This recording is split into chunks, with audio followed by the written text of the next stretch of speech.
this is Zaid Khan. Welcome back in Life of Strength. Today we are going to cover the another exercise. What is decline bench press? Decline bench press हमारे जो pectoral major है, pectoral major के lower part को activate करता है. Mainly हमारे chest के दो पार्ट्स होते हैं, पेक्टोरल माइनर जो अंदर या अंदर से होता है और पेक्टोरल मेजर जो ऊपर वाला हिस्सा होता है. पेक्टोरल मेजर के हमारे मेनली तीन पार्ट्स होते हैं. अपर चेस्ट जिसे हम क्लेविकल एरिया बोलते हैं, जो हमारे क्लेविकल बोन कॉलर बोन से ओरिजिनेट होता है, और होता है हमारा मिडल चेस्ट जिसे हम स्टर्नल कोस्टल बोलते हैं, जो हमारे सेराटिस बोन से ओरिजिनेट होता है, और होता है हमारा एब्डोमिनल एरिया जिसे हम लोअर चेस्ट बोलते हैं. वो हमारे रेक्टस शीथ वाले एरिया से यहाँ से ओरिजिनेट होता है, और इंसर्शन इन तीनों की होती है हमारे ह्यूमरस बोन में. चेस्ट का मेनली जो फंक्शन होता है वो होता है हमारे आर्म को एडक्ट करना. जब हम एबडक्शन मूवमेंट फ्लाइज में परफॉर्म करते हैं तो हमारे आर्म को, हेलो सलाम राज भाई, अब भाई इतना भी बिजी नहीं हो. जब हम फ्लाइज मूवमेंट में मैं आपको करके दिखाता हूँ. बोलो कैमरा. हमारे आर्म जब सेंटर लाइन से दूर जाते हैं जिसे हम एबडक्शन कहते हैं, तो हमारे आर्म को क्लोज एडक्ट करने में जो हमारा चेस्ट है हमारी हेल्प करता है. तो आज हम जो मेनली बात करेंगे वो है पेक्टोरल मेजर की, क्योंकि जो डिक्लाइन प्रेस है हमारे लोअर वाला पार्ट जो एब्डोमिनल एरिया लोअर चेस्ट होता है उसको एक्टिवेट करता है. अगर किसी का चेस्ट इम्बैलेंस है, चेस्ट में बैलेंस नहीं है, तो वो अपना डिक्लाइन बेंच प्रेस को अपने रूटीन में इन्वॉल्व करके अपने उस डेफिशिएंसी को, अगर लोअर चेस्ट की डेफिशिएंसी है, उसको पूरा कर सकता है. ये बहुत ही बेहतरीन एक्सरसाइज है, ओल्ड स्कूल से चलती आ रही है, एक कंपाउंड में. तो चेस्ट की एनाटॉमी हो गई, अब चलते हैं अपनी एक्सरसाइज. ये हो गई चेस्ट एनाटॉमी की बात. अब करते हैं अपने पोस्चर सेटअप और पोस्चर की बात.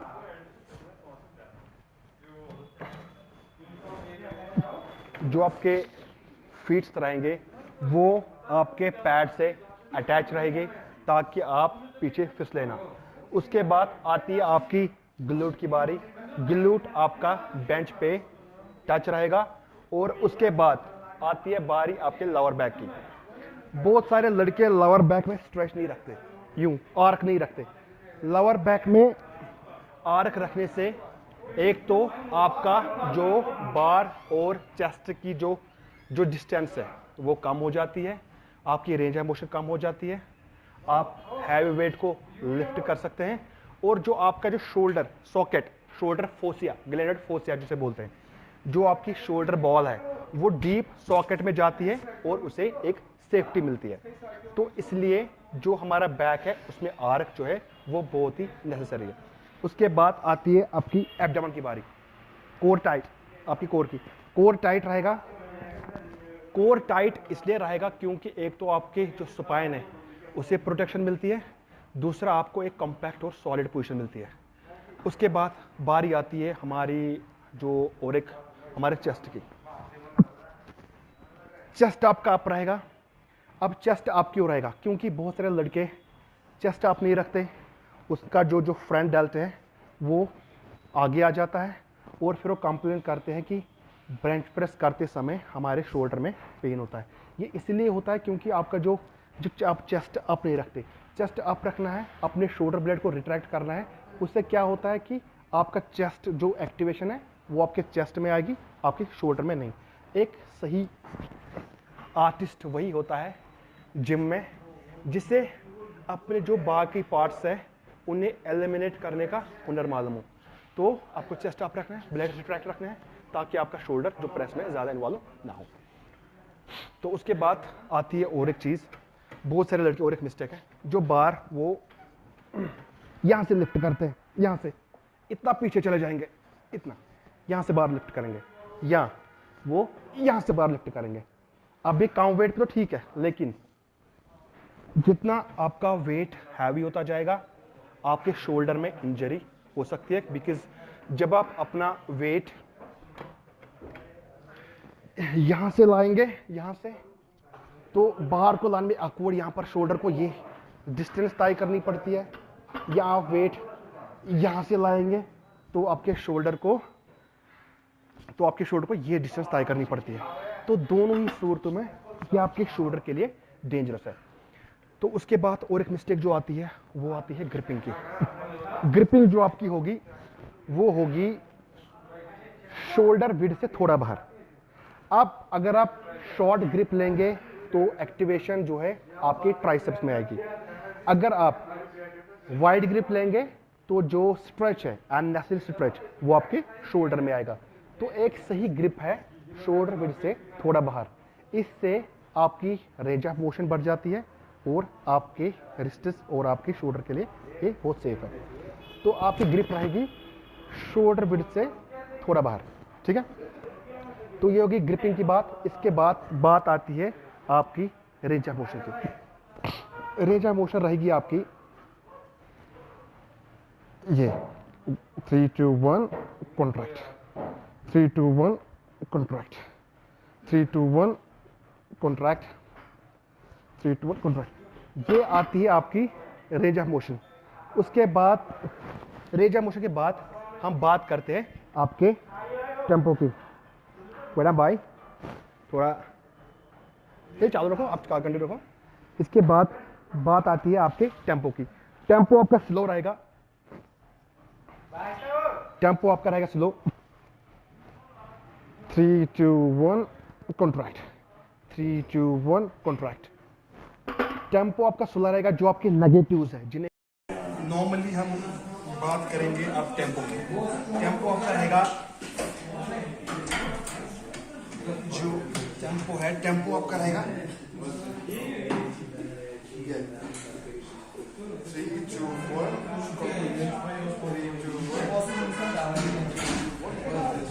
ये आपका टेम्पो रहेगा, क्योंकि मसल एक्टिवेशन जो हमारी होती है वो ज्यादा होती है हमारे नेगेटिव्स में, जो हमारी इसेंट्रिक मूवमेंट है। क्योंकि जब हम अपने नेगेटिव्स देते हैं हम वेट को अगेंस्ट रेजिस्टेंस होल्ड करते हैं, जिस वजह से हमारे मसल पे ज्यादा ट्रॉमा आता है, वेयर एंड टियर ज्यादा होते हैं। और जो डीप मसल के फाइबर्स होते हैं चेस्ट में, पोस्टल्स के साथ पोस्टल रिजल्ट के साथ हमारे जो फाइबर्स चेस्ट होते हैं वो एक्टिवेट होते हैं हमारे नेगेटिव्स में। तो अगर आपको एक ग्रोथ लानी है चेस्ट को ज्यादा बिल्ड करना है तो अपने नेगेटिव्स को, अपने इसेंट्रिक मूवमेंट, नेगेटिव्स मतलब जब हम वेट को अपने ऊपर देते हैं उनको स्लो करते हैं।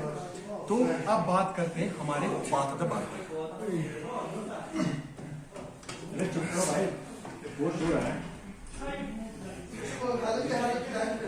बात का बाद हमने देखा है बहुत सारे लोगों को वो यूं यहाँ पर ऐसे, फिर ऐसे और फिर ऐसे।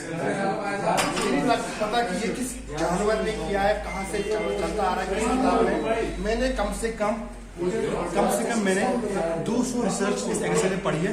मैंने कहीं भी इस पाथ को नहीं देखा है। ये पाथ का बार जो एक रॉन्ग पोजीशन है, ये पता नहीं कहाँ से आई है, बट लोग आज भी कर रहे हैं। मैंने बहुत सारे टीमों में देखा। जो पाथ का बार होगी वो स्टार्ट होगी आपके फोरहेड से। एक परफेक्ट पोजीशन है, जब आप वेट को लेंगे फोरहेड से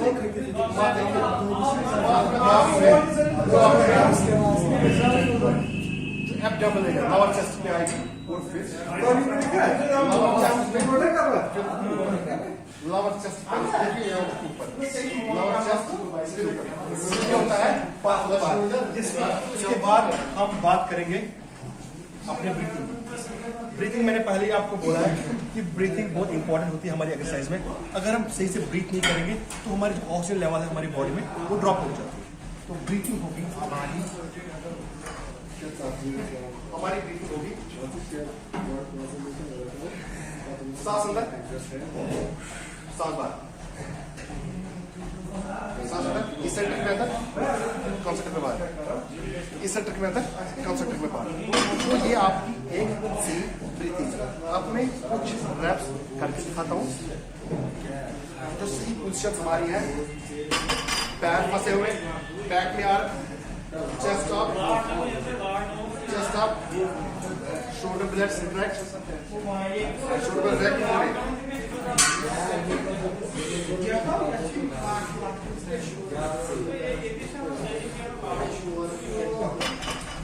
पूरे। सही पोजीशन में हमारे डिक्लाइन प्रेस बेंच प्रेस की। तो ये थी हमारी इंफॉर्मेशन डिक्लाइन के बारे में। अगर वीडियो अच्छा लगा हो तो लाइक करें, शेयर करें और सब्सक्राइब करें चैनल को, ताकि हम आगे भी आपके लिए अच्छी वीडियो बनाएं। आप मिलते हैं और एक एक्सरसाइज में जो होती है शोल्डर ब्रेडफोर्ड प्रेस में अपने नेक्स्ट सेशन में।